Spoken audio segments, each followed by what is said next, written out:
Jemi rikthyer drejt për së drejti ora shënon 13, shkurtimisht një me disa prej zhvillimeve kryesore. I ndjek. Arrest në Burg është masa që gjykata e Durrësit dha për Nikol Radacin, autori i aksidentit tragjik, u humbën jetën 2 të mitur. Pas kafazit të Qelç, 57 vjeçari uli kokën dhe nuk tha asnjë fjalë. Familja nuk ishte e pranishme me përjashtim të disa të afërme. Policia rezulton se ka falur shoferin problematik 4 vite më parë, kur ju pezullua patenta vetëm me 1 muaj për te kalim shpejtësie, ndërsa sipas kodit rrugor duhet i ishte hequr të paktën 18 muaj. Kreu i Komisionit të Ligjeve tha se Partia Socialiste do të propozojë ndryshime në kodin rrugor për ashpërsimin e dënimeve.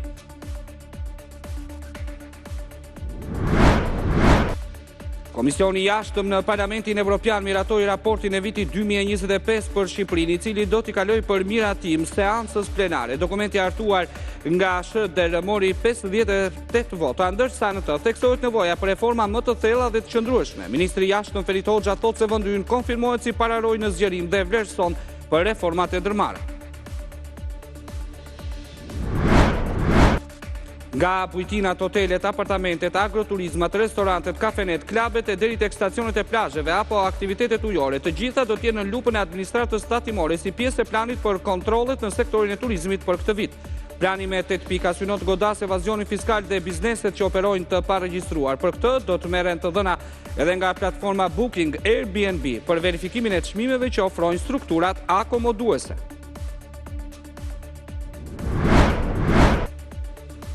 Në ditën e 5 majit, kryeministri Rama, presidenti Begaj dhe anëtarët e qeverisë mbajtën omazhet e varrezat e dëshmorëve në nderim të rënëve në detyrë.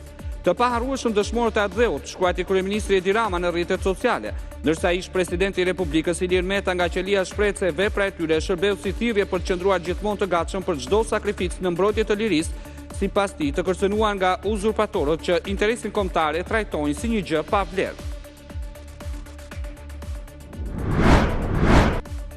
2 ditë para vizitës të sekretarit të shtetit Marco Rubio në Vatikan, presidenti amerikan Trump ju rikthye sulmeve ndaj papës duke akuzuar se po rrezikon shumë katolik.